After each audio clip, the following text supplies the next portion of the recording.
Hello students, welcome to my channel Shipra Classes. Very good afternoon to all of you. कैसे हैं आप लोग? कैसी चल रही है आप लोगों की तैयारी? बताइएगा मुझे कमेंट करके। और अभी सीटेट का एग्ज़ाम भी आने वाला है। आप लोगों में से कुछ लोग सीटेट की तैयारी भी कर रहे होंगे, तो इसीलिए मैं आज आपके लिए एक पैसेज लेकर आई हूँ और आपको उस पैसेज के थ्रू ये बताऊंगी, क्योंकि पैसेज जो है इंग्लिश और हिंदी दोनों में आता है और किस तरह से पैसेज को सॉल्व करना चाहिए कम से कम समय में। तो इसको आज हम समझेंगे।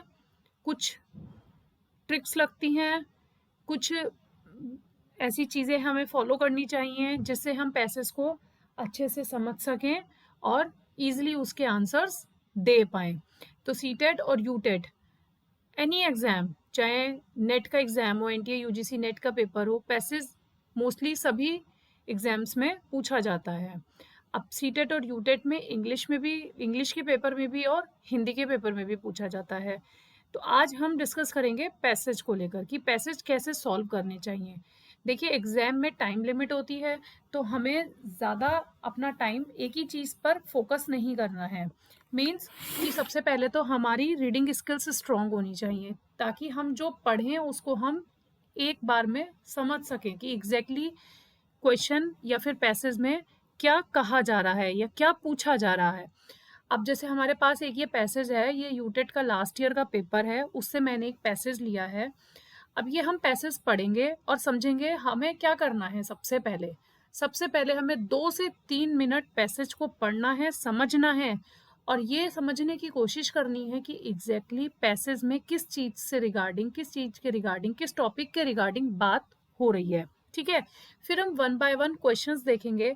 हमें जो जो इम्पोर्टेंट लगेगा हम उसको एक पेपर पे, रफ शीट मिलती है पेपर में जब ऑनलाइन पेपर होता है, और जैसे इस बार सीटेट का पेपर ऑफलाइन है, तो आप पेंसिल से कुछ इम्पोर्टेंट लाइंस जो आपको लगे उसको मार्क करते रहिएगा। ठीक है, तो हम स्टार्ट करते हैं अपना पैसेज की कैसे पैसेज को सॉल्व किया जाता है। चलिए पैसेज पढ़ते हैं।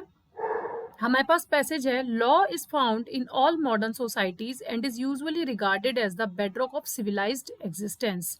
अब ये लाइन एग्जैक्टली आपको सपोज टू भी हो सकता है कुछ स्टूडेंट्स की उन्हें एग्जैक्टली इस लाइन का मीनिंग अच्छे से समझ में ना आ पाए, लेकिन कहीं ना कहीं आप ये चीज़ तो समझ पा रहे होंगे कि ये पैसेज किस टॉपिक से स्टार्ट हो रहा है। लॉ और ऑफ मॉडर्न सोसाइटी में लॉ की बात की जा रही है, तो कहीं ना कहीं इसमें लॉ, सोसाइटी और आपके political society, citizens, domestic law, इन सब चीज़ों की बात की जाएगी। अभी हम आगे पढ़ेंगे तो but what distinguish law from other social rules, क्या कहा जा रहा है कि सोशल रूल्स से लॉ किस तरह से डिफरेंट होते हैं, in what sense does law operate at an international और इवन ग्लोबल लेवल। तो इंटरनेशनल लेवल पे भी बात हो रही है लॉ की, ग्लोबल लेवल पर भी बात हो रही है। Is there such a thing as international law? In the case of domestic law it is relatively easy to identify a series of distinguishing characteristics। Question में, पैसेज में कहीं ना कहीं ये बात हो रही है कि जब डोमेस्टिक लॉ के केस में बात होती है तो वो रिलेटिवली इजी होता है आइडेंटिफाई करना, किसी भी कैरेक्टरिस्टिक्स को डिस्टिंग्विश करना, डिफरेंसेस पता करना। जैसे कि first, law is made by the government, law कौन बनाता है? Government. And so applies through out society, और वो कंप्लीट सोसाइटी पे अप्लाई होता है। जो भी लॉ बनता है वो सभी पे अप्लाई होता है, सेम होता है जो गवर्नमेंट बनाती है।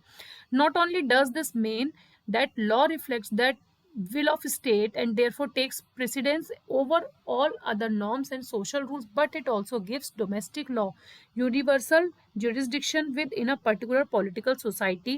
Second, law is compulsory. Citizens are not allowed to choose which law to obey and which to ignore। कहीं क्या बात हो रही है? ये बात हो रही है कि जो लॉ है वो गवर्नमेंट के थ्रू बनाया जाता है, और जो लॉ गवर्नमेंट के थ्रू बनाया जाता है वो पूरी सोसाइटी के लिए सेम होता है, किसी के लिए कम या किसी के लिए ज़्यादा नहीं होता है। हर किसी को उस लॉ को ओबे करना पड़ता है, उस लॉ को मानना पड़ता है। Law is backed up by a system of coercion and punishment. Law thus requires the existence of a legal system, a set of norms and institutions through which legal rules are created, interpreted and enforced. Third, law has a public quality in that it consists to codified, published and recognized rules. This is in part achieved by enacting law through a formal and usually public legislative process. Moreover, punishments handed down for law breaking are predictable and can be anticipated. देखिए, अब one by one हमें इसको समझने की जरूरत नहीं है कि हम वर्ड टू वर्ड पढ़ें, वर्ड टू वर्ड समझें, क्योंकि हमारे पास टाइम कम है। हमने एक ओवरव्यू लिया और उस ओवरव्यू से हमें ये समझ में आया कि इस पैसेज में लॉ की बात हो रही है और ये कहा जाता है कि जो भी गवर्नमेंट के थ्रू लॉ बनाए जाते हैं वो हर किसी को मानने पड़ते हैं। अगर हम उसको इग्नोर करते हैं तो उसका हमें पनिशमेंट भी मिलता है।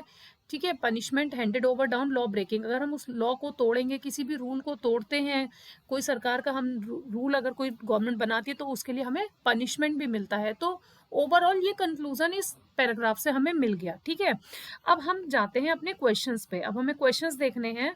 अब जैसे फर्स्ट क्वेश्चन है, what is the basis of civilised existence. Civilised existence का बेसिस पूछा जा रहा है। तो आप देखिए, अगर आपने ध्यान से पढ़ा होगा तो आपको फर्स्ट लाइन में इसका आंसर मिल जाएगा। Law is found in all modern societies and is usually regarded as the bedrock of civilised existence. तो बेसिक क्या बताया सिविलाइज्ड एग्जिस्टेंस का? लॉ। तो इट मीन्स इसका आंसर क्या होगा? Law. What is the basis of civilised existence is law. ठीक है, हमें अपना फर्स्ट आंसर तुरंत मिल गया। अब सेकंड क्वेश्चन है, how can law be distinguish from social rules. Law जो है सोशल रूल से किस तरह से डिफरेंट है, ये भी मैंने आपको समझाया था, आपने जब स्टार्टिंग में ध्यान दिया हो तो देखिए। But what distinguish law from other social rule. Social rule से लॉ किस तरह से डिफरेंट होता है? Law apply to every citizen where social rule vary from one society to another. Law are enforceable upon the society where social rule are not enforceable. Law are acceptable to the political society whereas social rules do not require any system. Law work according to the proper legal system whereas social rules do not require any system. अब इनमें से law और social rule में क्या difference है? Paragraph में क्या बोला गया है? पैराग्राफ में ये बोला गया है कि law is made by the government and so apply throughout society. Not only does it mean the law reflects the will of state and therefore takes precedence over all the norms and social rules. तो अगर आपने ये paragraph देखा तो इससे आपको ये समझ में आया कि law are acceptable to the political society whereas social rules do not require any system. देखिए, इसका आंसर मैं आपको बताती हूँ, ये लिखा,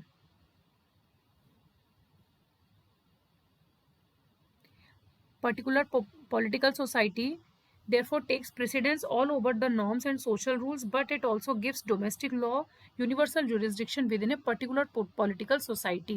तो law are acceptable to the political society whereas social rules do not require any system. तो इसका आंसर हो जाएगा सी।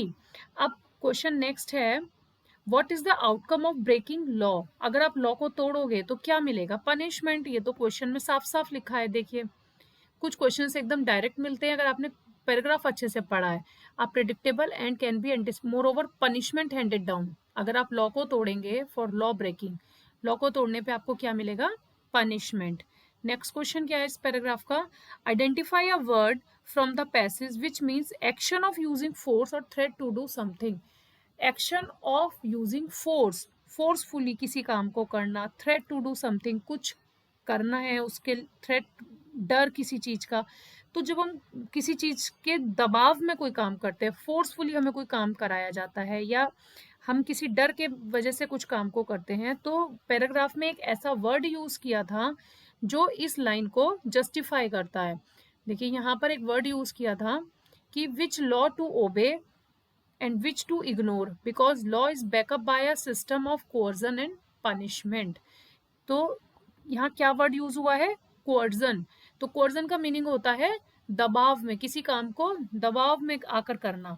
तो यहाँ पर इस लाइन को कौन जस्टिफाई कर रहा है? कौन सा वर्ड जस्टिफाई कर रहा है? Coercion. Action of using force, कोई भी एक्शन फोर्स में यूज करना या फिर डर की वजह से कुछ करना, तो वो कहलाता है कोर्जन। तो इस तरीके से आपको एग्जाम में पैसेज को सॉल्व करना है। आप एटलीस्ट 5 to 6 मिनट्स पैराग्राफ के लिए रखिएगा कि हमें 5 to 6 मिनट्स पैराग्राफ में देने हैं। ताकि क्वेश्चन को अच्छे से समझ पाए, पैराग्राफ को अच्छे से समझ पाए। 2 से 3 मिनट सबसे पहले आपको पैराग्राफ को पढ़ने में देना है। ये नहीं कि क्वेश्चन पढ़ना शुरू किया और फिर पैराग्राफ में उसे ढूंढना स्टार्ट किया, क्योंकि एक बार जब आप पैराग्राफ पढ़ लेंगे तो आपको समझ में आ जाएगा कि एग्जैक्टली पैराग्राफ क्या कह रहा है, what is the conclusion, what is the meaning of the paragraph, या किस टॉपिक पे बात की जा रही है। आपको वो टॉपिक समझ में आ जाएगा। तो जैसे अब इसमें से 4 क्वेश्चंस हमें दिए गए थे, 4 क्वेश्चंस आर देयर। तो 4 क्वेश्चन में से देखिए ये भी सिंपल क्वेश्चन था कि अगर आपको कोर्जन का मीनिंग पता है तो आप डायरेक्टली इसमें आंसर लिख सकते थे कोर्जन। अब ब्रेकिंग लॉ को तोड़ने में पनिशमेंट मिलता है, ये भी डायरेक्ट आंसर था। थोड़ा सा अगर बच्चे कंफ्यूज होंगे तो वो इस क्वेश्चन में कंफ्यूज होंगे, what is the basis of civilised existence, तो यहाँ भी लॉ की बात हो रही है तो डायरेक्ट आंसर मिल गया, लॉ इज द आंसर। अब how can law be distinguish from social rule, social rule से लॉ किस तरह से अलग है, तो ये थोड़ा सा क्वेश्चन ट्रिकी था। तो अगर आपने पैराग्राफ अच्छे से समझा है, 2 से 3 मिनट पैराग्राफ को दिए हैं, तो आप इसका आंसर भी अच्छे से कर पाएंगे। इसी तरीके से मैं आपके साथ कल एक हिंदी का पैराग्राफ डिस्कस करूंगी, जिससे आपको हिंदी का पैराग्राफ सॉल्व करने की भी, हिंदी का पैराग्राफ जनरली बच्चे इजीली सॉल्व कर लेते हैं क्योंकि वो अपनी मदर टंग में है, अपनी लैंग्वेज में है होती है। तो हिंदी बेसिकली फिर भी बच्चे अच्छे से सॉल्व कर पाते हैं। अगर बच्चों को प्रॉब्लम आती है तो वो इंग्लिश के पैराग्राफ में ज़्यादा आती है। तो इसलिए मैं आपको सजेस्ट करूंगी कि सबसे पहले आप 2 से 3 मिनट पैराग्राफ को दीजिए and then after that you can start your questions, ताकि आप अच्छे से उनको सॉल्व कर पाएं।